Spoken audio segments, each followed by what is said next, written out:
And when she looked at him, she's like, oh my gosh, she was so disappointed and verbalized it. Bobby, this isn't what I asked for. I didn't ask you. This isn't what I asked for. I'm like, yeah, because what you asked for was a little pricey, so I got these instead.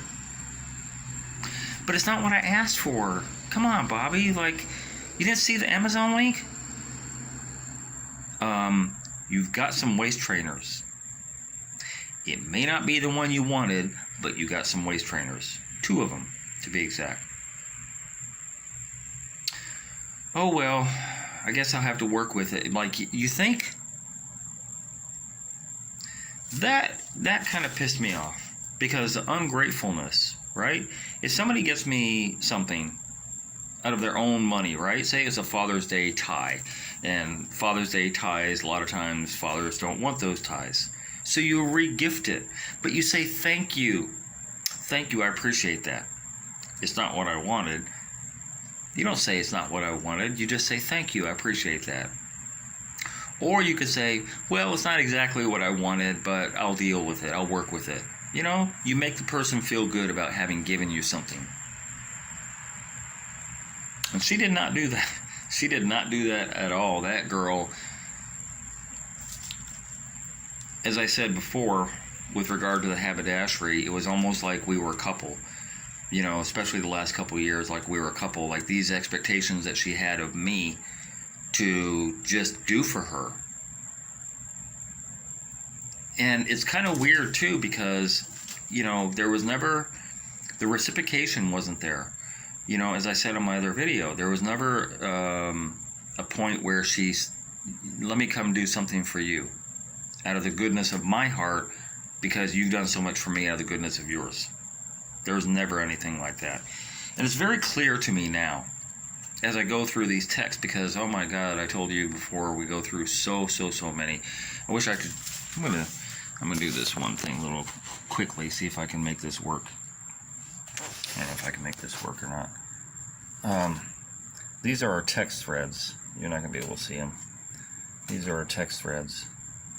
And if you look at the dates, like this barely cover, this will cover like a month. I can't show it.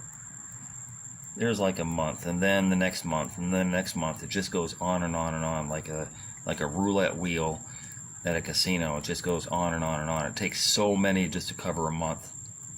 It's crazy. Every single day of every single day, we were texting, talking, video calling, something. There's always something going on between us.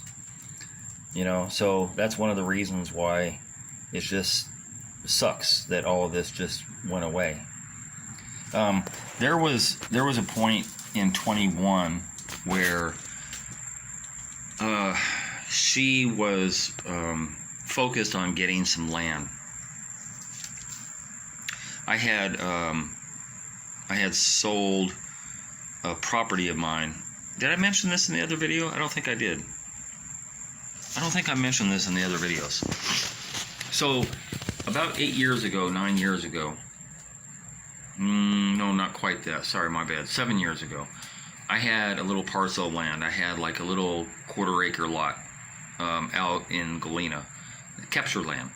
And I had it for maybe, before I sold it, which was 7 years ago now, before I sold it, I had it for, I think, 4 or 5 years prior to that, maybe longer. And, you know, every time I come back, I wire it off, and sometimes they steal the wire and all that stuff. I got to rewire it, chop it off. I started hiring somebody to chop it off because it's such a pain in the ass. Eventually, I started building on it, and my plan was to have like an apartment, one apartment, 15 foot by, I think it was 45 foot deep. So 15 foot wide by 45 foot deep. When you walked in, half of that 45 was a living room, and the other 2 halves of the 45 was a bathroom and a kitchen. Very small apartment, bachelor apartment. There was going to be another one next door to that and next door to that, side by side. So 3 of them, and then my house was going to be at the top. But I went through dropped my phone, but I saved it. I went through a lot of drama with trying to have people not steal from me. They broke in a couple of times. One time they stole the door, which I prematurely put up, so that was my fault. a couple other times, and then I ended up putting like what we call a deer camera, where the camera is usually strapped to a tree to look for deers, and then it just goes off if a deer walks by. It's an auto sensor type of thing. So I got a deer camera, and I put in a DC alarm system, a couple of batteries, and well, anyway, and I put a front grill and a back grill on, double grill, a slider inside, and then on the veranda there was also, it was grilled out with 2 chain locks. And they broke in both of the locks, and they stole my deer camera and stole my alarm system and all that stuff. And I said, fuck it, I'm not going to keep this shit. Can you imagine having all of my personal possessions inside of there, and then I leave, and nobody's going to rat? Nobody's going to say anything about it? Hell no, I'm not going to get out. So I decided to sell it. And I eventually sold it for $10,000 US. It was actually about $9,500. It was $1.2 million that I sold it for. 4 months later, I met Lacey. Either 4 or 5 months later, I met Lacey. And when she talked about wanting a property, to build on, and at her age too, right? Because when I met her, she was 18. 18? 17, going on 18. Or was it 18? Because she was already in college. Yeah, she's already in the agricultural school. But she already had that mindset to get a property. And I'm like, wow, if I had known, and I didn't even know Lacey that long at that point. And I said to her, if I knew you then when I sold my property, I would have given it to you. Because the $9,500 didn't mean shit to me. I make that easily here. It takes me a month, maybe, sometimes less.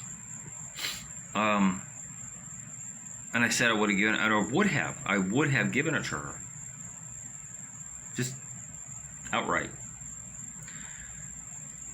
Now that I look back, I'm so fucking happy. I'm so happy. Pray to God that I did not know her when I sold that property. I missed a bullet there.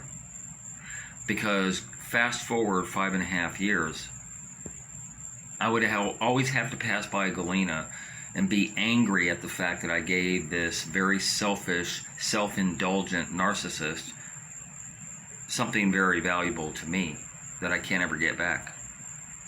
That would piss me the fuck off. So I'm so glad that however it happened, that she did not get the property. That being said, she got a letter from the National Housing Trust. She was really focused on getting a property, or at least getting cleared to buy a property. And so she got a letter from the National Housing Trust, which is in my phone, about how she was qualified for a loan. But the loan that the National Housing Trust was going to give her was like $2 million, and the property she wanted to buy was $4 million. I believe that's how that worked, or maybe it was $6 million. I think she was approved for $2 million, and and she was trying to buy a property for $6 million. Anyway, that being said, she invited me, almost demanded of me to go look at this property up in Three Hills. And I told her I didn't want to go.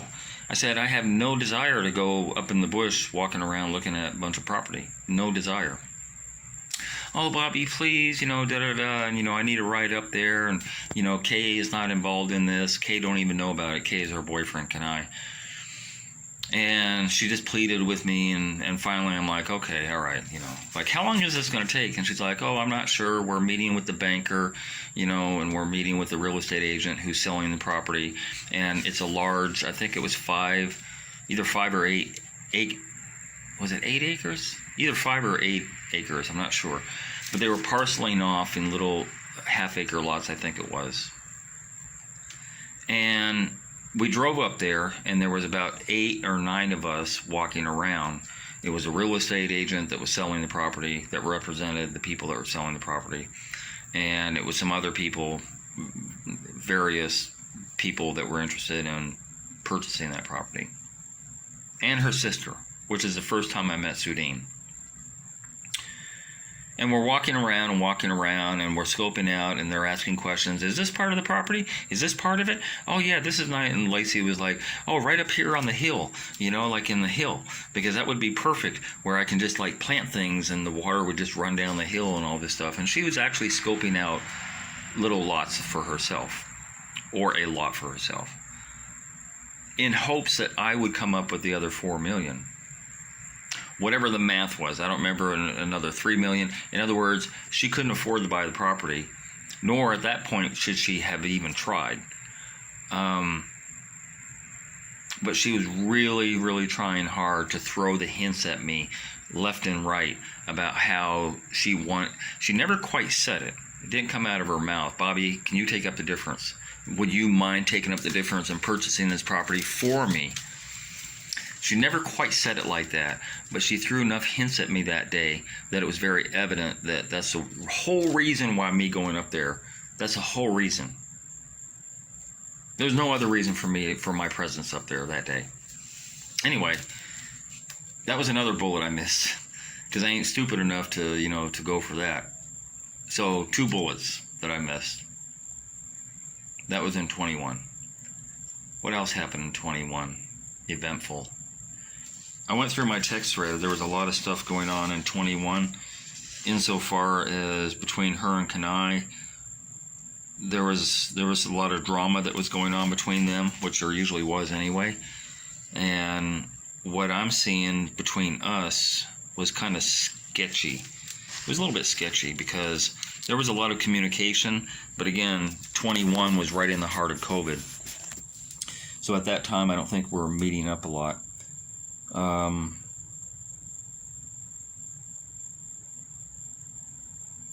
She was begging me, oh, here, too excited, 3 million. Oh, here it is.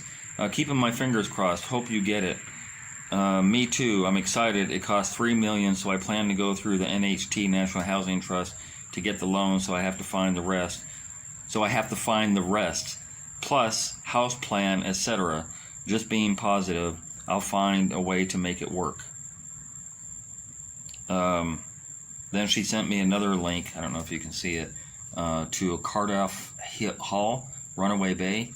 It was from a real estate agent where she was trying to get another property. That red square there, that's a real estate agent. So that's interesting. That was in April of 21.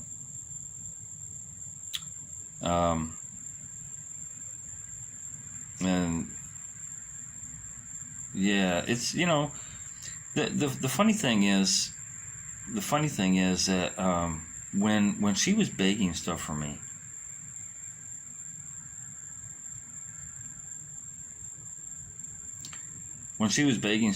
it wasn't always just like flat out begging, like it was almost like she was throwing me like I'm stupid. Like some people think that old people are just fucking stupid, like we lost our fucking mind, like we don't have it together, like we've never lived in your shoes. I've done more shit in my life 3 times over than Lacey's ever done in her fucking little 22 years here, 23 years on this planet. And for her to think that I'm just some fucking idiot because I'm older, I don't know. It's discerning to me because it's her. Other people around me in my 20 years plus going to Jamaica, as I said on my first video, they're right up in your face. When they beg, they're right up in your face. Lacey does it in a roundabout way. She does it in a way that it doesn't look like begging up until last year. Like the property up in Three Hills. Well, the waist trainer was pretty obvious, neck massager, a bunch of odd and end stuff. The rose that I got her, I think that was 2 years ago too. That would have been 2021. Yeah. She had talked about the rose, how a dance, who was it? I can't remember now. I think it was Spice that had put on her Instagram about this rose. It's basically a clit sucker with an extended little thing on it that has a vibrating, like a bullet type of thing. Most of you know what the rose is. And she had asked me for it. I have a screenshot of that too, where she literally asked me for that rose. And yeah, that was in 21. I bought it for her. It was $50. 50? 60, something like that. The price never really mattered. Well, it did with the waist trainer, because that was stupid. I mean, hello, just sit up straight. Anyway, there was that, and then shortly after that, I think Kanai's birthday was coming around, and he wanted a butt plug. So